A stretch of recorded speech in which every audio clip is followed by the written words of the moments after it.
Welcome to the Clear Admit MBA Admissions Podcast. I'm Graham Richmond, and this is your WireTaps for Monday, December 20th, 2021. I'm joined by Alex Brown from Cornwall, England. Alex, how are things going?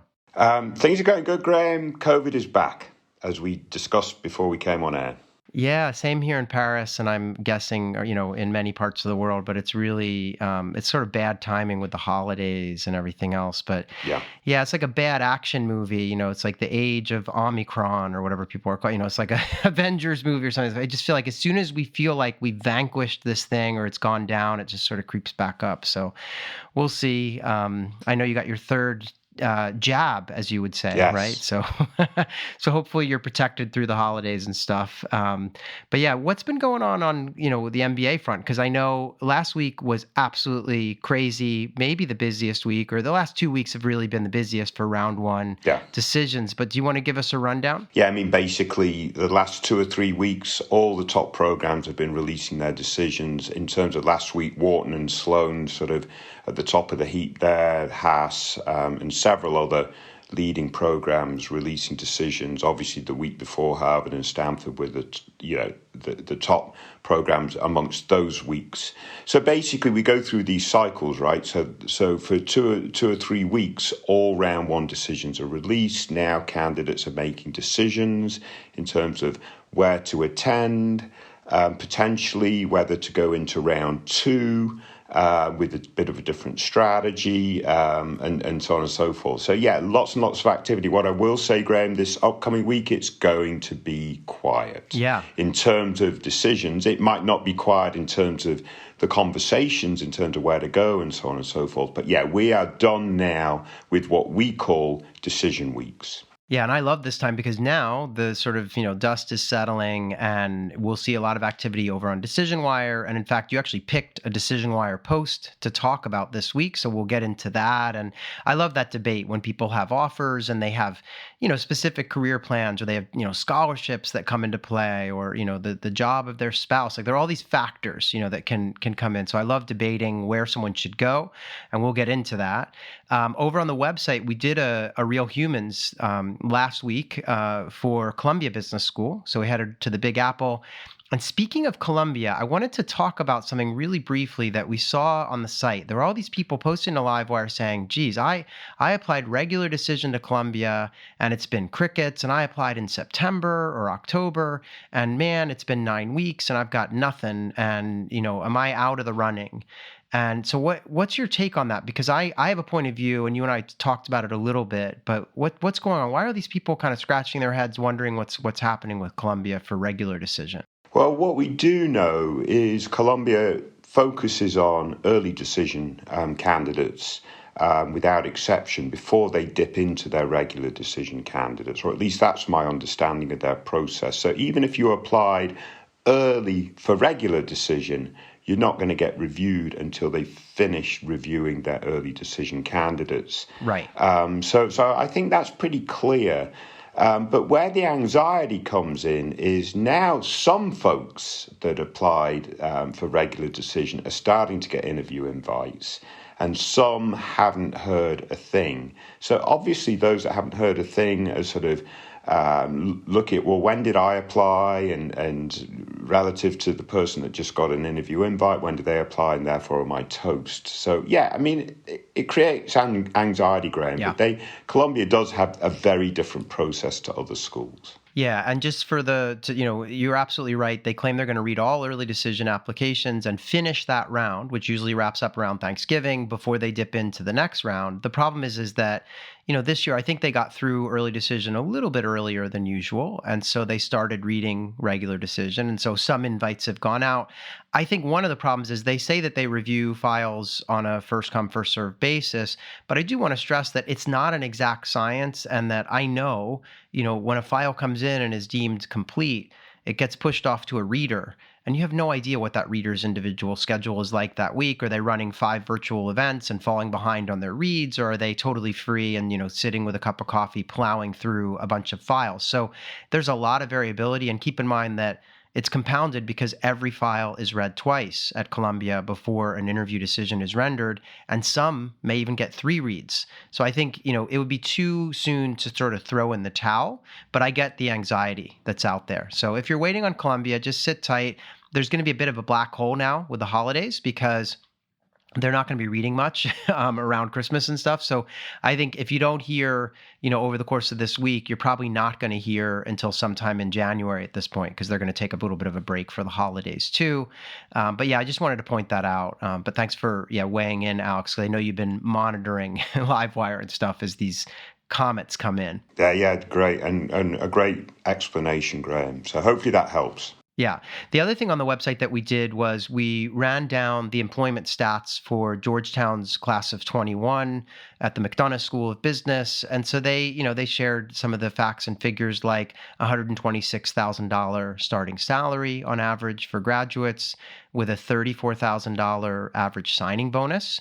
96% of that graduating class had offers of employment within 3 months of graduation. So really nice numbers. Apparently those are all record setting for the school. And then as usual, I just picked out some of the basic stats around geography and on industry placements. So for instance, 32% of the class went into financial services, 26% into consulting, 17% tech, 7% consumer packaged goods, and then 6% went into nonprofit social impact. That number might be, a little bit influenced by their location in DC. And I thought this was interesting, Alex, because I looked back at the last school we had kind of talked about with respect to employment numbers, and that was Ross. And you'll remember Ross had 15% in financial services versus Georgetown's 32%, and they had 35% in consulting versus Georgetown's 26%. And they had more in tech, 25% versus 17%. So it's just interesting. And I think the reason I bring this up is because it's really important, if you're a candidate at these programs, to dig into these numbers and think about your own career plan and what doors schools are opening for you, because it's different from school to school. So I don't know if you have any thoughts on that, Alex. No, I mean, fair play to Georgetown. Those are some impressive statistics for that program. Yeah. Agreed. But yeah, no, I mean, your point is well made, obviously. Now that offers are in, for folks that are now sort of debating between different options and stuff, we'll get into this a little bit later when we diagnose a DecisionWire entry, but it's really important to look at those employer stats and look at the geographic opportunities and so on and so forth, and make sure they all align with what you're seeking to do. Yeah, and speaking of geography, for Georgetown, 42% of the graduating class landed in the Mid-Atlantic region and 30% landed in the Northeast. So if you think of that kind of DC to Boston corridor, or maybe we'll throw in Richmond, and you go all the way up to, Boston, that's 72% of the Georgetown McDonough graduating class. And then 10% went out west, 5% to the Midwest, and 5% to the Southwest. So those are the main facts and figures geographically. And once again, we see that kind of geographic pull where, a high percentage of candidates landing near the school itself, which makes total sense and is true even at the top levels, right? So anyway, that's just interesting stuff. And I encourage people to dive into it, as you said, as they're making their decisions. The only other thing I wanted to mention, Alex, is that we really would love to see folks post to DecisionWire. So if you have your offers in hand now from all the different schools that accepted you in round one, share that news on DecisionWire. You can post that you're undecided if you don't know where you're going to go, or you can share your decision and celebrate it, and people will, chime in and congratulate you and stuff. But it's just really interesting for all applicants to see, what's the range of offers out there? What are people doing? And sometimes that could influence somebody's round two strategy, or, so definitely post to DecisionWire, and then we might even talk about it on the show. Yeah. Yeah, a lot of fun. Not too much else going on. We need more reviews and ratings for the podcast, as always. I was thinking, Alex, at some point we should make a T-shirt for the podcast, but I'm not really a designer, so we'll have to think about what we could do there. But I thought it'd be kind of fun to have like a WireTaps T-shirt, and we could, set it up on one of those websites where you just, they're made on demand and everything. But I need to come up with a design idea and find someone to design it. So stay tuned. Very good. Very good. Anyway, if people want to reach out to us, you can email us at info@clearadmit.com. Use the subject line wiretaps. And without further ado, I guess we can move into the candidates, Alex. Yeah, let's kick on. All right, so this is wiretaps candidate number 1. So we've got an MBA ApplyWire entry, and this person's starting school in the fall of 22, or at least aiming to do that. And they have 8 schools on their target list, and those schools are Columbia, Cornell, Dartmouth, Harvard, Michigan, NYU, Wharton, and Yale. They've been working in financial services, and they would love to pivot into consulting. And they list Carney, Bain, BCG, Deloitte, Ernst & Young, McKinsey, and PwC as targets. They have a GPA of 3.35. They have a GMAT score of 650, although there's a little more to that story that we'll get into. And they've been working for 4 years. They're located in New York, and they are an underrepresented minority. So they, have been working as a result of being underrepresented. They've actually availed themselves of Management Leadership for Tomorrow, which is a great program that helps URMs kind of navigate the business school application process. The other big thing here is that this candidate in the notes says they are a college dropout. And I don't know what that means in terms of did they ever go back and finish, or is it sort of an incomplete degree? And I asked that question, and they didn't really clarify, but so we'll have to navigate that. But I wanted to just turn it over to you. What do you make of this candidacy? Because they talk about a lot of the interesting things they've done work-wise, and they're a URM, and they're really excited about going to business school, but they did drop out of college. So what do you make of this, and how does an admissions reader look at a file with this kind of an issue in it? Yeah, this is going to be, I think this is quite a very challenging profile that could go sort of either way in terms of their overall app execution and how it all plays out. They've noted they're a college dropout. I'm hoping that they actually have an undergraduate degree, i.e. they came back and completed. They haven't explicitly made that clear, but I'm assuming that is the case, because if they didn't do that, then I think we're talking a little bit of a different story in terms of how that would be perceived by adcom. Yeah. So let's make the assumption that they dropped out, then they returned and have completed the degree. They have a 335, which is decent, but a little bit below the mean of schools that they're targeting. Their test score is also below the median of the schools that they're targeting. So they have a 650 on the GMAT. They've also taken the GRE. In that case, they got, I think it was a 312. Yes. If I remember correctly. They also state that they did actually have a 690 in another GMAT test, but there was an issue or an error, a proctor error, so they have a T on the report. So there's some issues in combination, the undergraduate degree and the test score, that might make the top programs pretty nervous in terms of absolutely showing that you will be successful in the curriculum. Because what MBA programs want to do, they want to admit people that won't struggle through the program. They want to thrive in the academic aspects so that they have the time and so on and so forth to really make the most of other elements of the MBA experience. So they're going to have to overcome that particular hurdle. They might do that by potentially retaking the test and getting that higher score. They might also do it by taking MBA Math or HBS Core to show that they're ready and so forth. I think they've articulated that their transcript itself shows a good level of quant. Their work experience shows some good rigor in quant. So they feel that they can show it, but I think that they need to absolutely show it more explicitly, maybe through HBS Core MBA Math. So there's that side of the candidacy. Now, there's no doubt if you're an underrepresented minority that you may get a little bit of a pass in some aspects, but only if, and this is my case here, because I know this is something we wanted to debate a little bit, Graham, only if that's shown how far you have come, i.e. your opportunities were very limited at an early stage of your life or whatever it is, and you've overcome several hurdles, and you've been able to come far. This candidate strikes me that they can check those boxes, Graham. So they said they've got a real marketable story, their life story, they've had several disadvantages and so on and so forth, and worked through all that, got multiple promotions at work and have succeeded. So it might well be that the adcom really wants to admit this candidate, and we've talked about these types of candidates before, Graham. They really want to admit this candidate because they've seen how far they've come and all the obstacles that they've overcome and so on and so forth.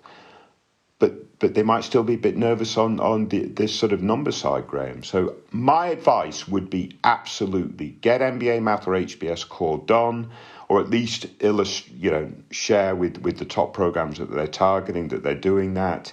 If they can retake the test or whatever, that's very good too, to help shore up that side so that the adcom could be like, I really want to admit this guy, and they're doing all the right steps right now, so I'm going to take a little bit of a risk, admit them. Yeah, I think you've really highlighted all the key issues here. I mean, this candidate obviously has to submit an optional essay. They're going to have to explain both the GMAT.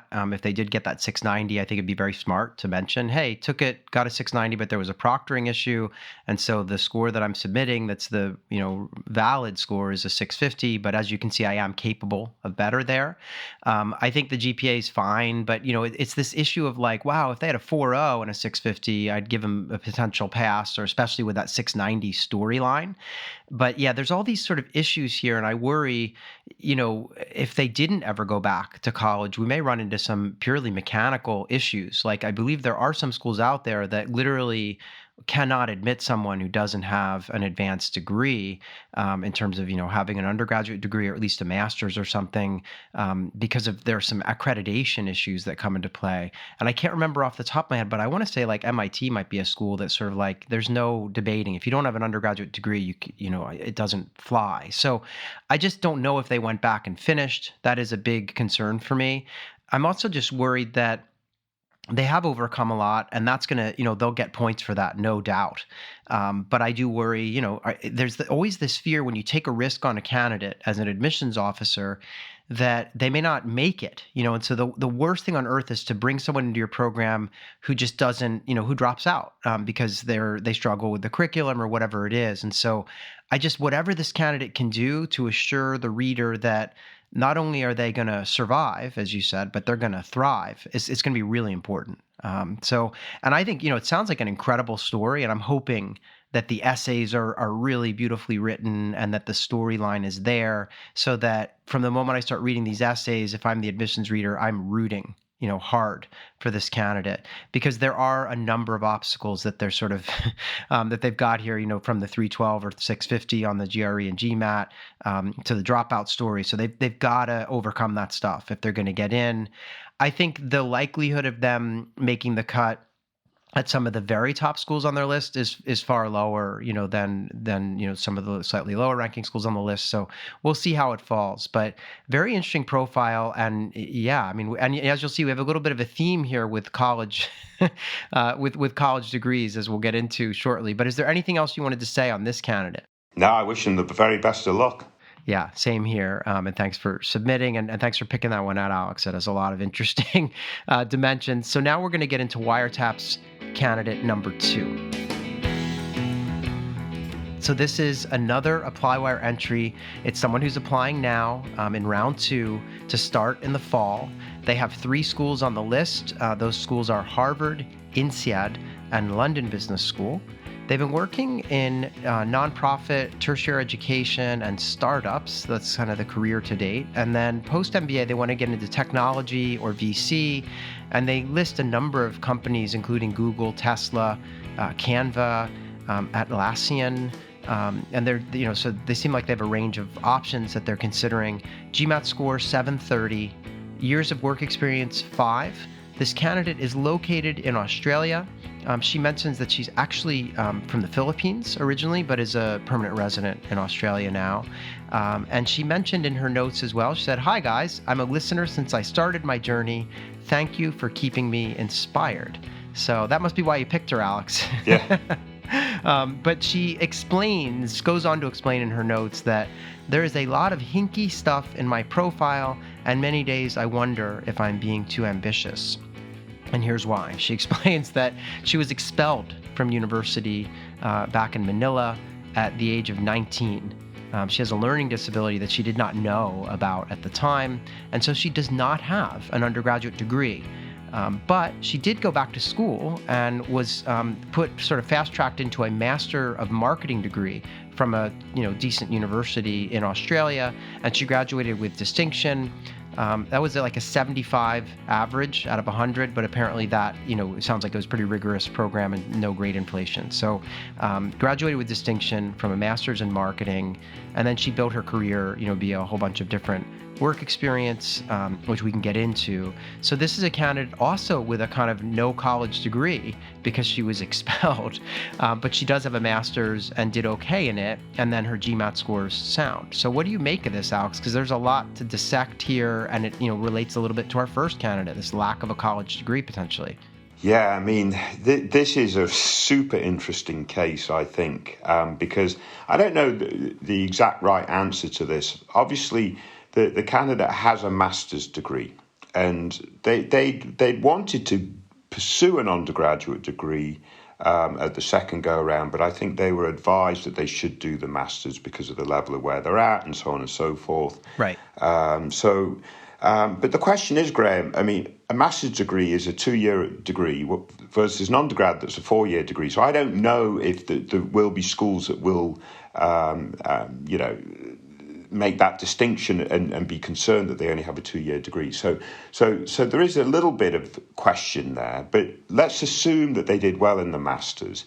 I want to know a little bit more about why they were expelled from their undergrad, but it does sound like it was because of academic work, and there was a learning disability issue that they've now been able to overcome. So if that's the case, that's very, very good that they've been able to overcome it. And obviously, it looks like they've been super, super successful, both in their career and obviously with the master's degree subsequently. So they can make the case that whatever the issue was that got them expelled won't reoccur in their MBA program, because that's another issue. Like, if you do have a big black mark somewhere in your profile, you've got to explain it, but you've also got to convince the adcom that it's not going to reoccur.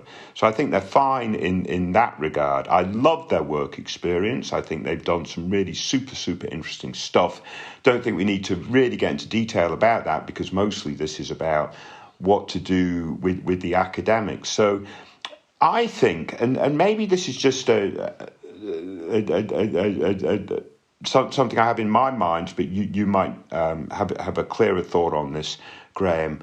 Because they're targeting European-based MBA programs, the top European-based, they might provide a little bit more leeway into the fact that they've done a master's and not an undergrad than some of the US schools. But nevertheless, this perhaps even like our first candidate, that optional essay is going to be super, super important. One of the questions this candidate had is, would they be filtered out before their application is actually reviewed, because it looks like they don't have an undergraduate degree, i.e. they're not able to fill that out in the data forms? And the answer to that question is no, their application will still be read, and therefore that optional essay will be super important. Yeah, and I think, this is exactly the kind of candidacy that, someone's going to put a little bit of a question mark on it, and it's going to go to committee where they'll probably talk about it as a team at each of these schools. I think, to your point, I agree. The European programs may be a bit more lenient and sort of just looking at, well, look, this person has a master's. And as you correctly pointed out, I mean, she applied for a bachelor's when she decided to go back to school. but they were, they basically, she was evaluated by a professor over the course of an entire semester to sort of, I think they had some reticence about bringing her into a program given, that she had been expelled for academic reasons from the last one. And after that semester, the professor said, you know what, she should do a master's. That's the level that she's really at. It sounds like, intellectually. So that, so she did well there. You mentioned we shouldn't talk about the work experience much, but I think it's worth just mentioning that, she's basically helped a university startup accelerator grow by leaps and bounds. And, she's leading a team. She's helped alumni startups raise over $35 million. So she's done some really impressive things work-wise that make her appealing. And again, I got to go back to that GMAT score, 730. That eases my fears a little bit. It's like when you have a weakness, like an academic weakness, the best way to address it is to have a really solid test score. So it's sort of like the same way it works the other way too. If you have a low test score, but a really high GPA, that helps, So it just, and that's what we weren't really necessarily seeing in the first candidate this week, where there's kind of the GPA is okay, but we don't know if they finished undergrad. And then, the GMAT is not up to par. So here I'm feeling a little bit better if I had to compare these two candidates. But yeah, very interesting case. And I think you're right. The optional essay is going to be critical, or in some cases, schools may ask actually directly for, they don't even require that you use the optional essay. They have a specific question about academics where you can explain. So anyway, she's going to have to explain this stuff. What do you think of school selection? Because she mentioned, am I being too ambitious? And it's true. She basically has Harvard and then INSEAD and LBS, and that is sort of shooting for the moon. So I don't know. I know you had some dialogue with her to try to encourage her to look at some additional options too. Yeah, I mean, she's shooting for the moon. She spent some time, I think, either at Harvard or in that area, and that's why Harvard's on the list. Yeah. But mostly she's targeting top European-based business schools. So obviously INSEAD and LBS are going to fit into that bucket. Is she a reach at INSEAD and LBS? I don't know. If they can overcome this undergraduate degree issue, I think she fits right in there, quite honestly, Graham. But also, she's also going to apply to judge. Yeah. The thing that makes me a little bit queasy is she's going to identify a couple of other programs and apply in the following round. And I want to make it clear that round 2 is going to maximize your opportunity at this point. When you're starting to look at rounds 3 and 4, the admit rates are going to drop because most schools are going to be looking at their first and second rounds to fill the bulk of their classes. Yeah, that's fair. And the last thing I wanted to mention is that she talked about, wanting to maybe land in Australia or really stay in Australia long term. And so you were, in the comments and notes going back and forth with her about that a little bit. And so I think the point you were trying to make was, be mindful of these programs' networks in Australia and the reputation. And so I think Cambridge is smart. Yeah. You could argue Oxford for the same reasons. Both of those programs are short duration as well. So certainly things to consider. I don't know where she's going to go from here. HEC Paris is a possibility as well. Again, not quite as, not a full 2-year type program. So she could consider, those are some of the top schools, obviously across Europe. There are the schools in Spain as well, but I would do some investigating if I were her as to what's the population of alumni like, and what's the recognition, if she were to talk to business leaders in Australia, some of these VC people that she's probably been, having contact with, do they know all of these programs and which ones really, jump out at them? Because that could help her too. But I could not agree with you more though, that if a school can get past the expulsion from undergrad and her kind of picking herself up, getting a master's, doing well in it, and having this, great GMAT result, then I think, yeah, you're right. She becomes a really compelling candidate. So it's all about, can they get past that initial hurdle? And I hope for her, for her sake that they can. She seems really interesting. And so we'll see what happens. Yeah, best of luck. Yeah. Thanks for that post. Hopefully she'll keep us posted one way or the other, either by email or maybe with a DecisionWire post down the road. And that brings us to WireTaps candidate number 3. So this is a DecisionWire entry. It's our first of the season, Alex. As some of our listeners may know, we tend to focus on ApplyWire entries when it's full-on admission season, but as decisions come out, we often will pepper in some DecisionWire posts where we can debate someone's results and where they should go. So this DecisionWire entry comes from a candidate who's going to start school in the fall. They are undecided about where to attend, and they've been, they applied to Duke, Emory, Georgetown, Michigan, and NYU. And they indicate that they were admitted to Emory, Georgetown, Michigan, and Stern. So I guess they've kind of run the table so far, although maybe they didn't have the Duke result when they posted here.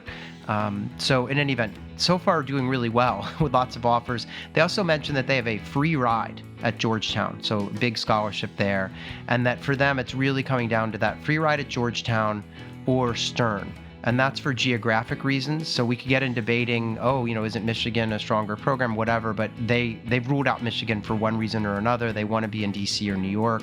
And so they've narrowed it down to 2 schools. They want to work in tech, and the companies on their list are Amazon, Facebook, Google, and Microsoft. GMAT score was 710 if you're keeping score at home. And, they just indicate that they really want to be a product manager at a FAANG company, and that based on their research, they think Stern gives them a bit of a better chance to achieve that goal, but they're wondering if it's worth taking on all that extra debt if McDonough is giving them basically a free ride. So what say you, Alex? I know you had some debate and we both weighed in on the post on the website, but what do you think of this? Yeah, I mean, different candidates have a different sort of risk tolerance to taking on debt. So we have to factor that in at the outset. We don't know the personal resources of this candidate and their level of risk tolerance in that case. So if they're obviously coming from somewhere where maybe they've had to bootstrap their life to get to where they are today, and so on and so forth, maybe getting that full scholarship is really the pathway to go, because I think there's probably a good chance that you go to McDonough and get, and I think you quoted some pretty good statistics, Graham, 120, 130,000 salary coming out, and so on and so forth. So hopefully that is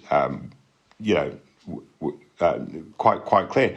But then the other side of it is, if they have a high tolerance for risk, they're going to go into significant debt going to Stern. Probably the cost of living is a little bit higher at Stern also, in terms of being in New York.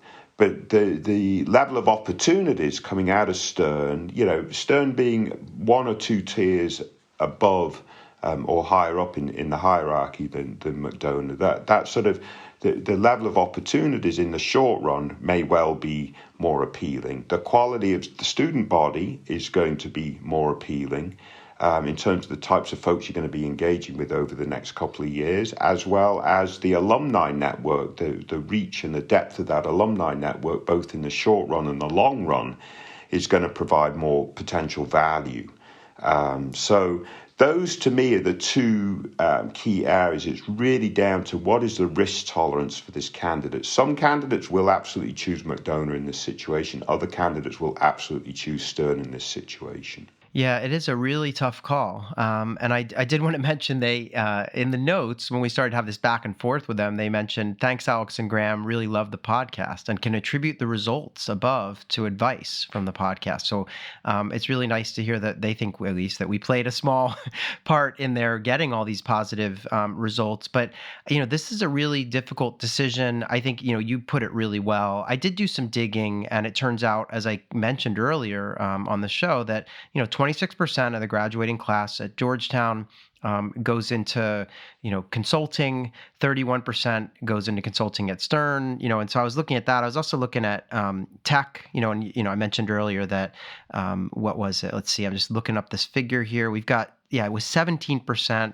of the Georgetown graduating class that went into tech. And I think that number, I don't have Stern's number in front of me, but this is the kind of stuff that they need to do some digging on. And I mention that because consulting and tech those are 2 really common paths. This person talks about wanting to be a project manager. I find often, people looking at tech that, they might have a fallback for consulting or something. So I would look at these. It's interesting that the companies on this person's list, Amazon is one of their targets. And we know Amazon's, East Coast headquarters are in the DC area. They were originally going to be in New York, but that was passed over for the DC area. So, that maybe factors in. I don't know what the relationship is that, McDonough has with Amazon, and that particular, the kind of new presence that Amazon's building in the DC area. But then again, you could also argue that, the Google presence in New York and a lot of the, the other firms on their list have a big New York presence beyond, about Silicon Valley presence too. So it's tricky. Again, no one's going to argue that Stern is the higher ranked school and has been for many, many years, so it's tricky. I mean, there is a stark contrast though, in the sense that if this would be an easier decision if it was like, oh, I got a 25% scholarship to go to Georgetown and I have to pay full fare to go to Stern, then it becomes a lot easier. It's more when like you could graduate completely debt free that you get into the dilemma, I think. But it's a tough call. And, I do remember, I think Stern's average starting salary is around 155K. So a good 20 grand more per year than the average starting salary out of Georgetown. But again, we're talking about different markets, and, the placement geography is much more New York heavy, right, for Stern. So that probably explains, there's a higher cost of living in New York. So yeah, this is a tough call. Alex, if it were you, like, what would you do? I mean, I guess you're saying it really depends on your risk tolerance. Well, and actually there's a bit of another factor here that I wanted to tackle real quick. Mm-hmm. In terms of their prior experience, and which I don't think we really know what industry and so on and so forth this person's coming from. I'm assuming they've got some kind of technical degree mm-hmm. in terms of looking for product management type role in FAANG companies. But I wonder if an opportunity like Stern, which I believe offers sort of in-semester sort of work experience opportunities and internships. I don't know if Georgetown does that at the same level, or whether there's as much accessibility to doing that. But I guess my point here is, Graham, if they really need to ratchet up that side of their profile in order to get the opportunities going out of the MBA, that may then favour Stern a little bit more. Yeah, and I actually encourage them to just have a conversation with the career services folks at both programs, and do some digging there based on, again, we don't know enough about their background, but I think having those conversations would be smart. Again, this is a tough call, and it's obviously, one of the things I think people will learn as they hear us debate these things in the coming months is that we're not going to be overly prescriptive, because it really depends on the candidate. We don't know, I mean, there are all kinds of factors that we find come into play: spouses, family, obviously career, ROI, risk tolerance, all that stuff. So, but I think it's good to get all these issues on the table in this case. And the candidate's done some of the hard work already, in that they've narrowed it down to just a couple of schools. So again, I want to wish them the best of luck. I know, I can sense, at least from what they've said here, that they're going to thrive wherever they go. These are all great schools, and so they can't really go wrong. But I recognize it can be a little bit challenging to make some of these decisions. So I would, I would encourage them to keep digging, do some research, think about it over the holidays, and then hopefully come up with a decision. Very good. Best of luck to this candidate. Yeah, absolutely. So Alex, thanks for picking these out. Some very cool parallels between the undergraduate issue, and I love that we've now gotten into some DecisionWire discussion. That's always one of my favorite parts of the year. But yeah, we'll see you next week. I guess we'll just keep running these through the holidays. I'm not doing anything, so we'll just keep going through them. Hopefully we get some nice entries based on all these decisions coming out, and people thinking about round 2. So stay tuned, everyone. We'll be back next week with another episode. Stay tuned, everyone. Best of luck. Stay safe.